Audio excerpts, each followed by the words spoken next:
Good morning. Welcome back to another chapter of The Stars Above. It's about 5:45 a.m. I really wanted to get out here for the sunrise, have some coffee, because this is the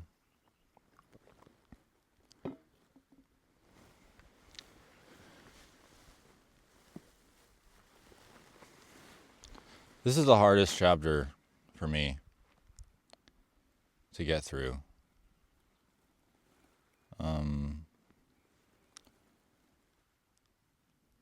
It's the saddest for me.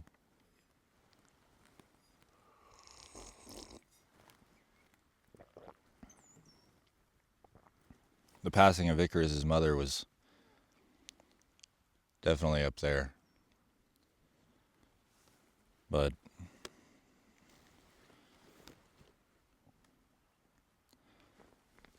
apologies in advance if it's difficult for me to get through. That's why I wanted to wake up early and see the sunrise, so that at least, while what we're reading may be sad, at least we'll have a beautiful sunrise to see. But as you can see, the clouds are,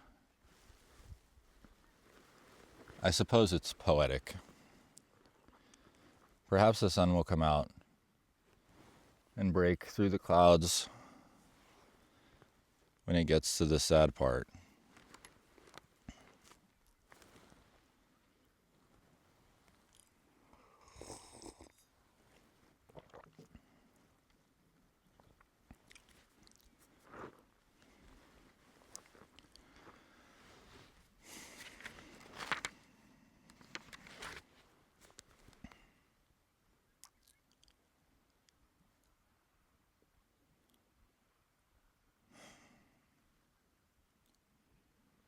Chapter 27, Cataclysmic Catalyst.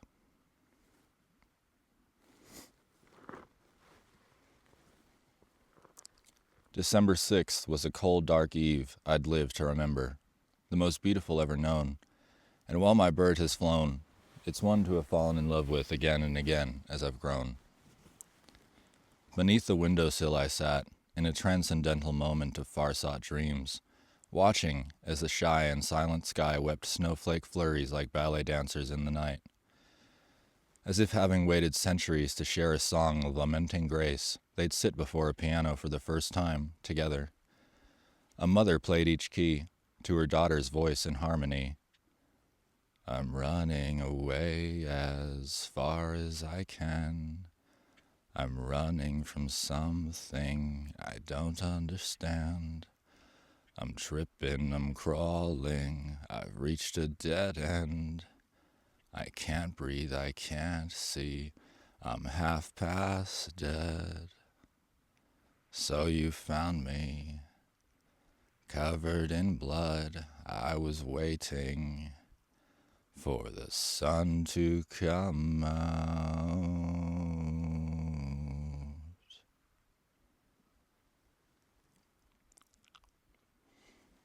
I'd think back to something Thea had expressed not long before.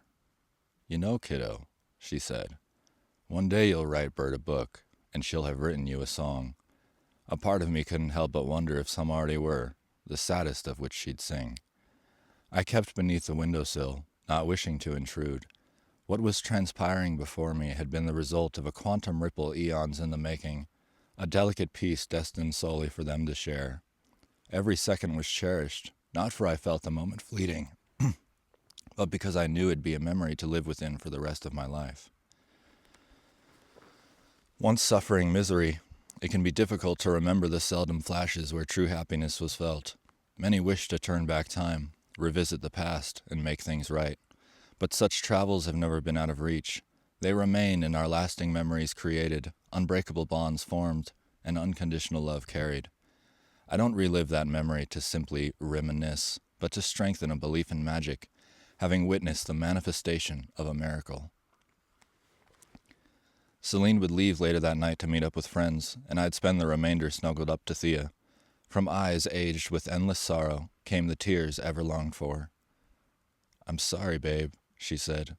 "It's just, I've been waiting my whole life to share that moment with Celine, and it's a bit hard to even believe real." In ways, I'd already understood what she meant, having waited the entirety of my own, simply to see it. "I'm curious, dearest," I asked. "What do you mean by waiting?" "It's kind of a sad story," she replied. "Are those not the best we've come to know?" "Indeed. I've brought it up to you before, but you seem to have drifted off somewhere within it. You do that a lot, kiddo." "Sorry," I laughed. "Distant echoes. I'm working on it. Do remind me." "Do you remember me talking about Mikhail? The childlike guardian from your dreams?" "Yes, and now that you've finally begun to remember, the one from my waking life." "What is it that I've forgotten, Mom?" "Well, as I grew with him, Mikhail became pushy. I felt like he'd been judging me, so I began distancing myself from him. I tried going back into my dreams without him in attempts to confront the terrors of my past, but only found frustration, wondering what the point was in my awareness if there was no sense towards what couldn't be changed. I'd get so angry, felt like I was losing my mind, and needed to step away from the subconscious realm for it was ruining my reality. I even had to reprogram my brain to not wake at the sound of coins, because when I was young, Mikhail used to use them to wake me, just like you did.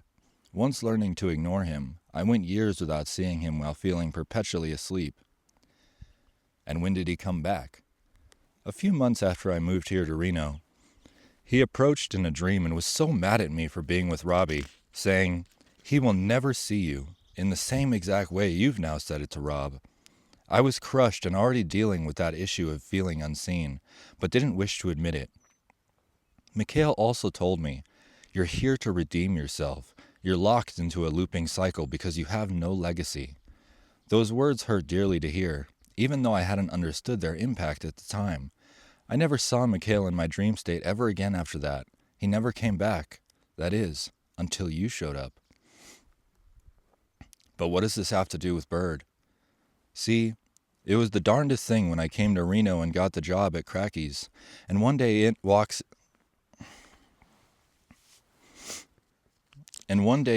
this little girl who looked just like my sister. I told her, 'You're so familiar to me,' and she replied, 'You look just like my mother.' We got to talking for a bit, and she told me that her name was Celine. It hit this real strange place within me, and I thought back to what Mikhail said about redeeming myself here. You see, kiddo, I made a horrible decision when I was rather young to terminate a pregnancy, only just before our little Bird would have been born. Her name was to be Celine, my Celine, and now, suddenly, from upon a world of dreams and one of waking life, both of you are somehow here before me. My Icarus Mikhail, I've been waiting the entirety of my life for that second chance at the two of you, my children." I took her in my arms. There weren't words spoken, for what was felt was always known. The three of us were left a map to follow, and upon its course, we'd found each other.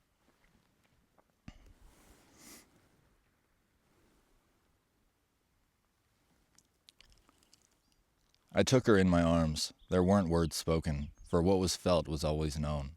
The three of us were left a map to follow, and upon its course, we'd each been found, together. That maternal dynamic shared between Celine and Thea was becoming clearer. However, we must abide by laws of the universe, and for every action, there's an equal and opposite reaction. As the pendulum swung to an extreme degree of profound emotion, so would it sway to another. The heartache of leaving Reno began to affect Thea in terribly painful ways as her physical, mental, and emotional well-being had become a chaotic melting pot of anguish. With so much angst to voice and stress to alleviate, what she needed more than anything was to be heard, while feeling safe and understood. The greatest secret to listening is simply giving someone the space to voice that conversation they've so desperately needed to have with themselves. Nevertheless, aside from internal conflicts, Every plan made to leave for Colorado crashed and burned. Thea had been holding on for dear life, yet was rapidly approaching a breaking point. Try as we may to rearrange all the deck chairs on the Titanic, that ship still going under.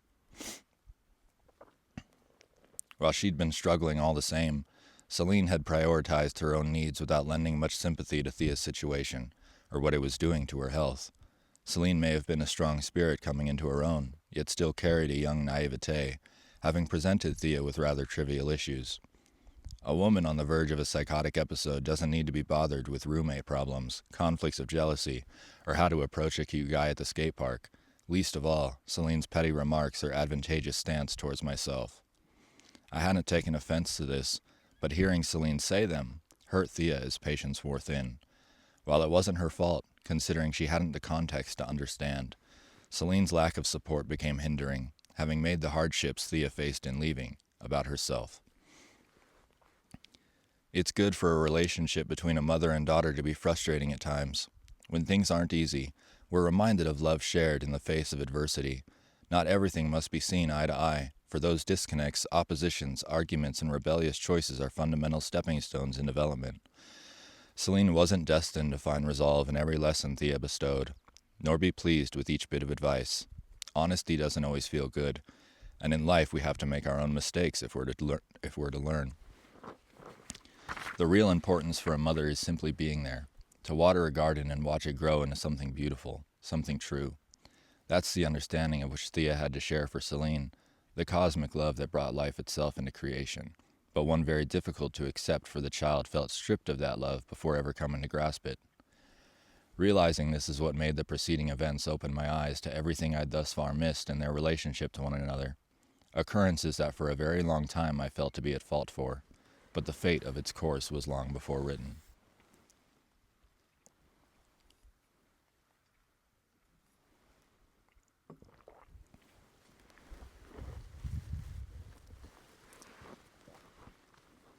It was another cold, dark night, as they'd all been. I was doing dishes in the kitchen and could overhear them chatting. "I don't know what to do about my moving situation," Celine said. "My friend wants me to get a place with him, but I know of his intentions with me." "You could always move in here for the time being," Thea replied. "You know there isn't a thing Icarus wouldn't do to take care of you until back on your feet." I scrubbed harder in attempts to mute the conversation, but to no avail. "There's no way I could ever move in here," Celine whispered. "What if I wanted to bring a guy home? Icarus would freak out about it." "After everything he's done," Thea replied, "what he continues to give and do for us both, without asking of anything in return, and you still can't recognize him in a better light."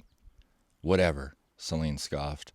"I don't know what he wants from me, or what his expectations are, and I don't care. It doesn't matter. I'm not moving in here." Celine's phone rang and she jet out the door to meet with friends. Once finished in the kitchen, I took a seat on the couch across from Thea and remained silent. "What's wrong, babe?" she asked. "It stings," I replied, "to hear her talk about me in that way, like she still doesn't trust me. Suppose I understand, but I'd appreciate it if you didn't share those kinds of talks with each other around me. It's easier left unknown." I tried to be delicate, but Thea felt my pain as if being her own. She always had.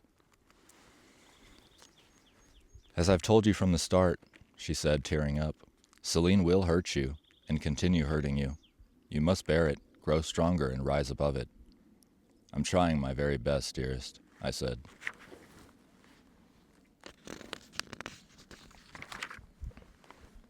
"I'm so sorry, Icarus, but this will only get harder for you. Celine will never understand so long as she harbors that pain and anger, while resenting the love you hold, that which she shares. Not until the day she walks away from you and finds herself." Thea had expressed these things many times, yet her tone and look were different than before. I couldn't help but wonder what feelings she'd been harboring all the same. If I'd known what sharing my discomfort with her would bring in that moment, I wouldn't have. However, meaning only presents itself once appreciating why pieces on the board of life move as they do, while accepting the fact that what is written cannot be undone. We sat in silence for some time before Thea left for Andrew's room, and I'd play with Fizzgig until Celine returned. Celine was an animated sleeper who'd often grunt, speak, or clobber me while somersaulting throughout the bed, to which I'd rub her back and she'd calm down. But on this night, She spoke 4 words she never had before, and wouldn't again. Fizgig was on my chest as I'd graze her head gently. "You're okay, bird," I whispered. "It's just a dream." She rolled towards the wall, mumbling softly, "I love you, Icarus." I woke that morning in a sweat, feeling something was terribly wrong. I left the room quietly. Thea's things and the piano were gone. I put on some clothes to check Rob's place, waking Celine while stumbling about. "What are you doing, Irk?" she asked. "It's so early." "Nothing, bird," I replied. "Just go back to bed, all right?" "But where are you going?" "I just gotta check on something real quick. Please, stay here." I rushed out of the apartment, having forgotten to close the front door behind me. Before continuing, I wish to touch on what many schools of Hinduism call samskaras, mental impressions, recollections, or psychological imprints that stem from an event. They can be positive or negative, but the latter will be referenced. When we experience a severely traumatic event and dissociate from it as a defense mechanism, we subconsciously work to bandage a festering wound which reopens when triggered.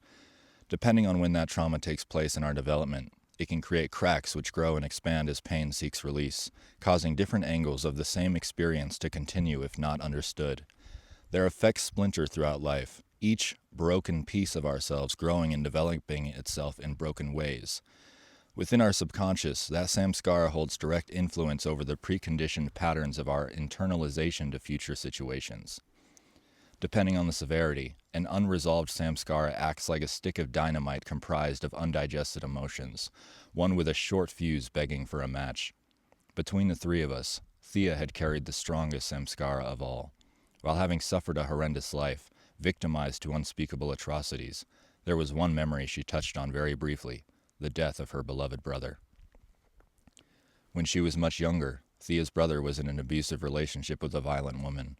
One night while it was believed they were both in his room, a gunshot was heard, and he was found dead, alone, with the window open.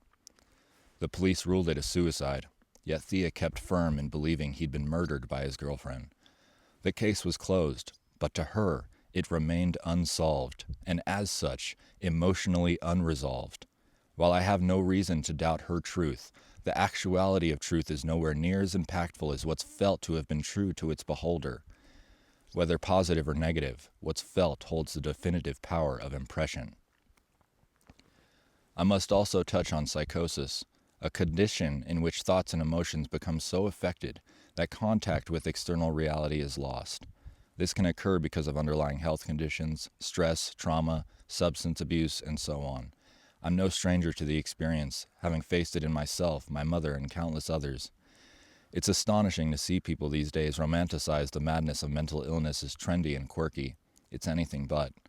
As a child, I believed to know what real fear was, but it wasn't until suffering psychosis while feeling I'd lost my mind for good that I'd glimpsed its true nature. Interpreting the brutality would be like trying to express myself from the confinement of an emotional straitjacket. It can look and feel like demonic possession. Control is forgone, and one becomes entirely lost to something else. Thea was pushed to the edge physically, mentally, and emotionally. Psychosis crossed over the threshold of a samskara. Destructive energies collided, and her mind was torn asunder.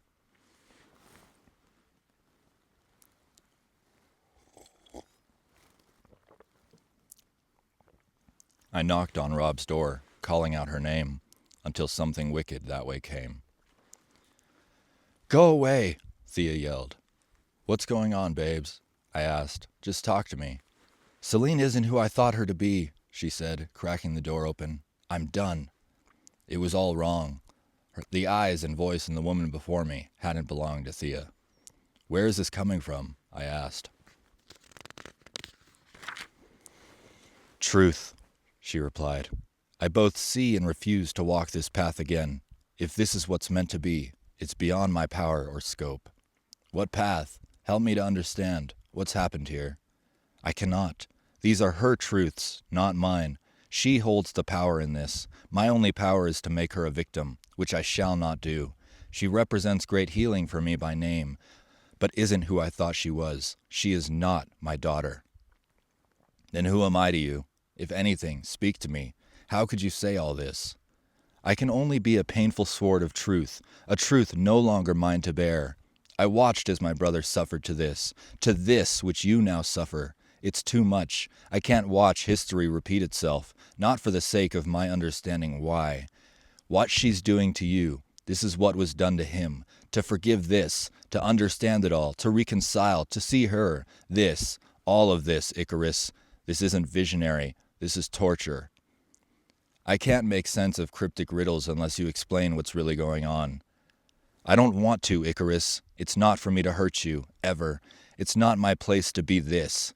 It's not for me to do this, to tell you all of it. I can see what's happened. Are you ready for me to hurt you? For I cannot bear it. Truth has its own destiny in mind, sublimely fitting, really, but very painful, mine alone to bear. I shall hide away and vanish from you all. I needn't make more of it. The answers are here now, from me. I understand why. You're just up and leaving our lives, those you hold closest? None of this was mine or meant to be, Icarus. Be cautious. The universe, it lies. It's like you're speaking in tongues, Thea. This isn't you. Celine's told me things. Too many. Your head almost exploded just trying not to hear. For me, there's no choice. Listen to all or none of her. What she says, what she won't, all of it. She swung open the door, raising her voice loud enough to echo through the courtyard. She is the power that killed my brother. She is, Thea screamed, raising her finger up and over my shoulder. And she will be the death of you. I turned to find Celine on the balcony behind me, tears pouring down her face. My heart stopped as adrenaline took over every instinct, and forward motion slowed to a near halt. Protect her was my only thought as I watched Celine run for the stairs. It felt like the rapid aftermath of a terrible head-on collision. There was a concussive ringing as Thea's violent screams were still being echoed. I ran towards her, catching Celine in my arms before having the chance to flee. I'm right here, Bird, I whispered. No, I can't, she yelled. Let go of me. It felt dreadfully reminiscent of my mother's passing, having spent nights curled in the hallway holding my baby brother as he'd kick and scream in tears. I hate you. Let go of me. It's all your fault. I'd rock Celine back and forth in the same way, whispering empty promises of things being okay, if only in hopes to comfort an immeasurable pain. Don't look over there, I said, bringing her chin to meet my eyes. Look at me, Bird. Just look at me. Breathe with me. Thea's not well. That isn't her. Reach into that pocket full of miracles. Pull one out for us, okay? You're so strong. I need you to be strong for me now. Please, be strong for us. Go inside and wait. I'll be right there. Promise. I'll be right there. I stood watching as Celine went back inside, to be sure she wouldn't make a run for it. I was terrified of what she'd be capable of, if left alone. I turned to Thea once more. Look at me, dearest. Meet my eyes, I said. Just listen, please. I know that you're in there. We love you, and I need you to come back to us. Come back and find us, Mom. Find us. Tears began to well in her eyes as I gently closed the door, having left her alone.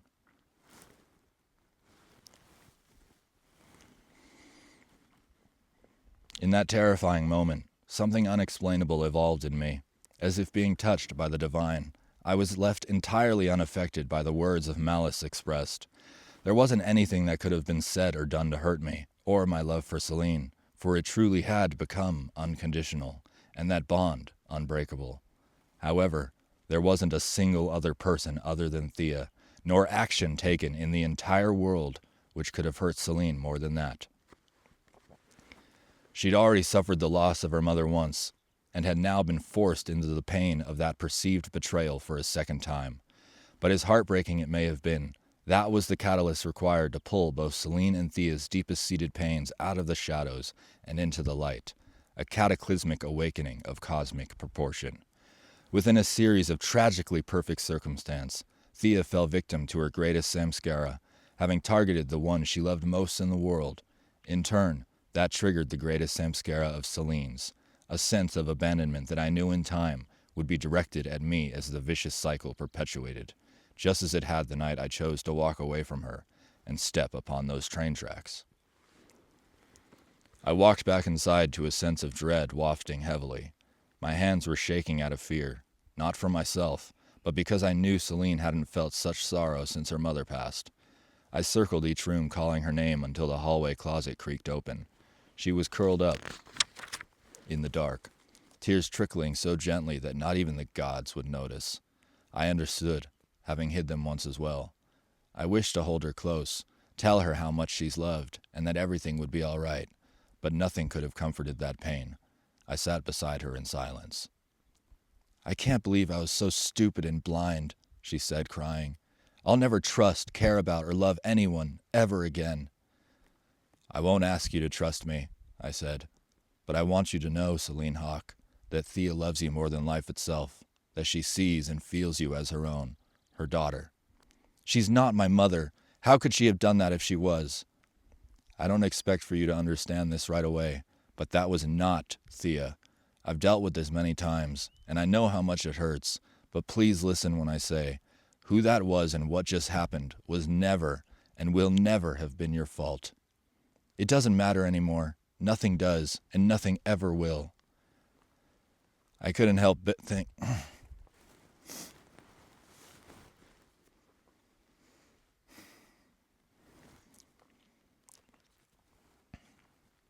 I couldn't help but think back to when Thea had said, "I wait for the day she tells me I'm not her mother. Only then will she begin to face that loss and come to love me as her own." But perhaps that was a sentiment Thea needed to express just as well, albeit in a fit of madness, if to confront her own loss.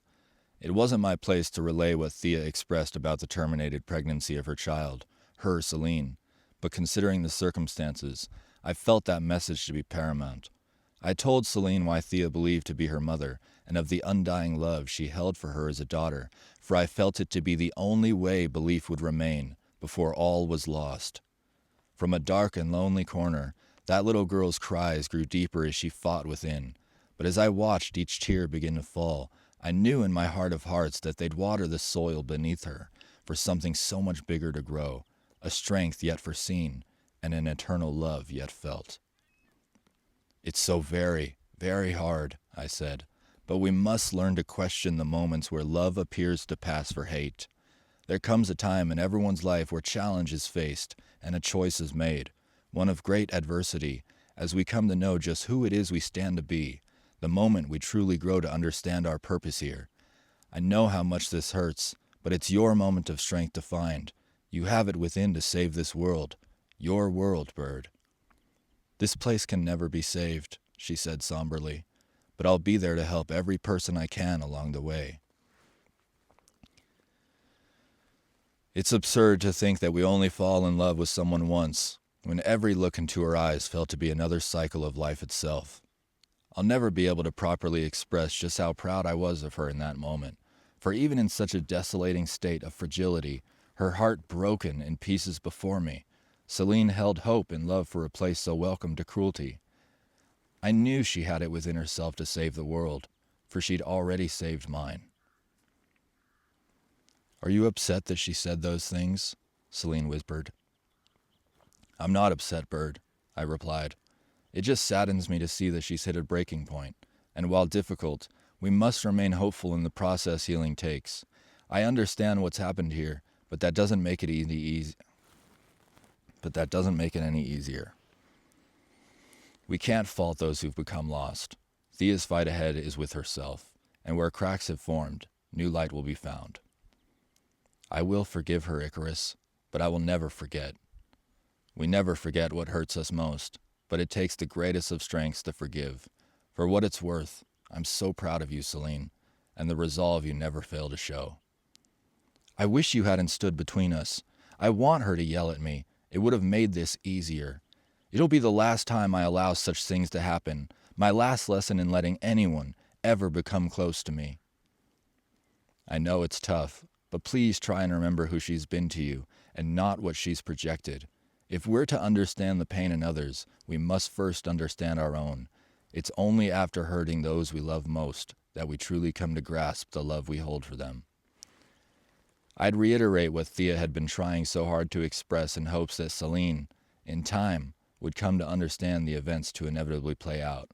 the very same we'd been living through after the loss of our own mothers, the same I'd sought repentance for after walking away and hurting her, the same atonement Thea would now work towards.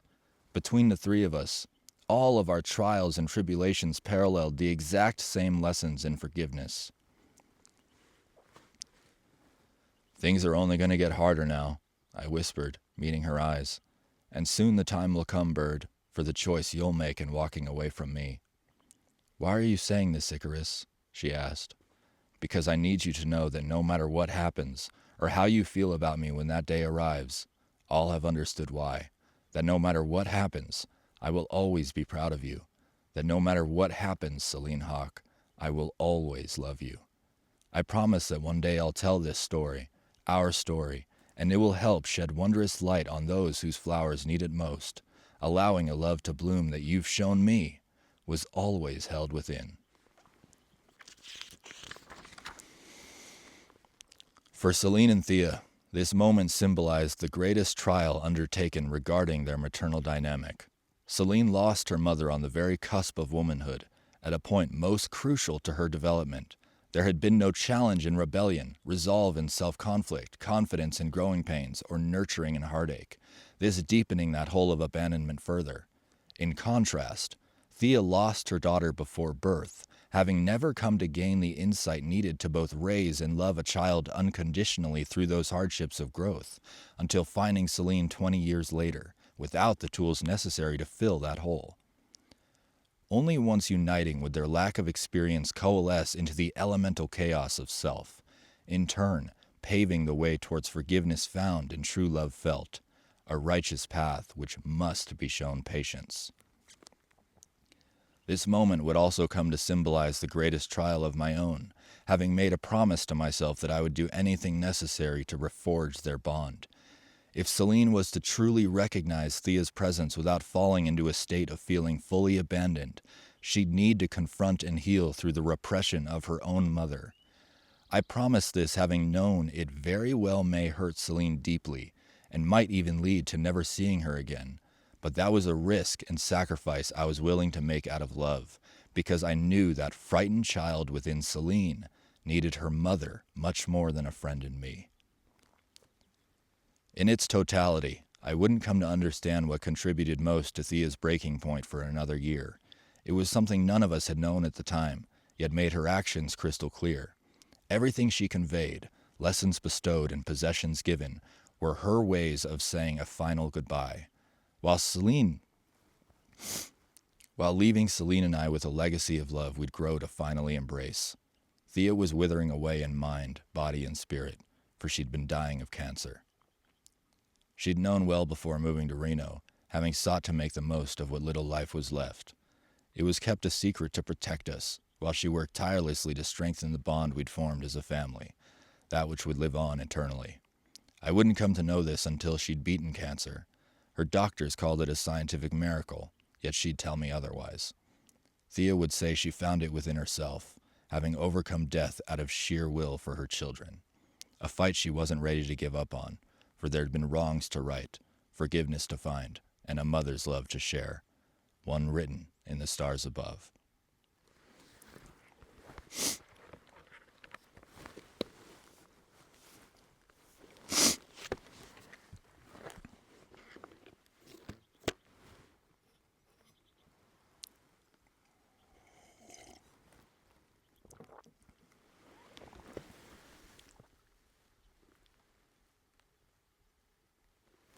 I'm glad the sun decided to come out during that.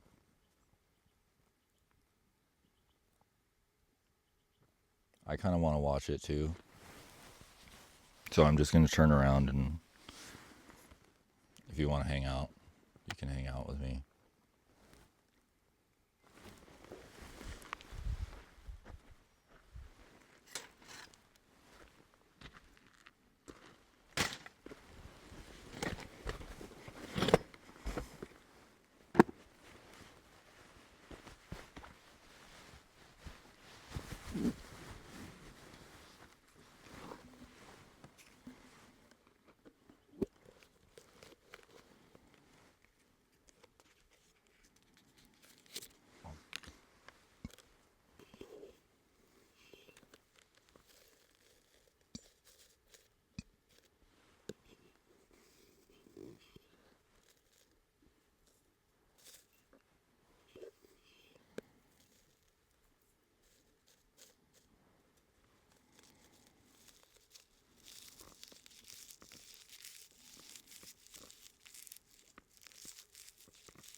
There's a flock of pterodactyl over there.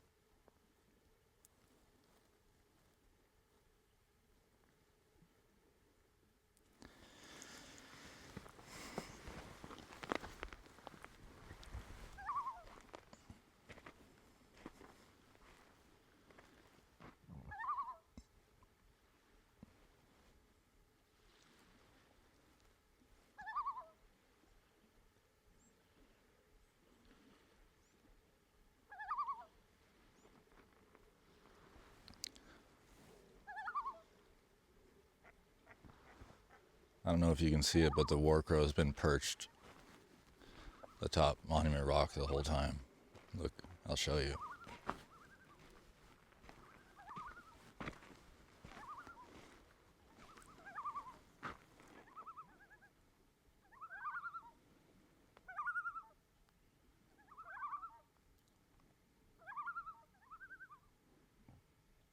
What a nice thing.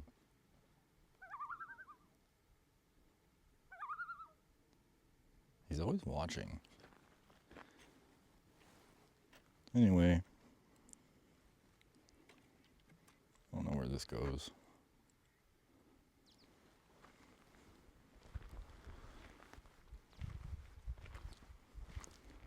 Thanks for joining me on this beautiful morning. I'm glad the sun came out. I'm gonna go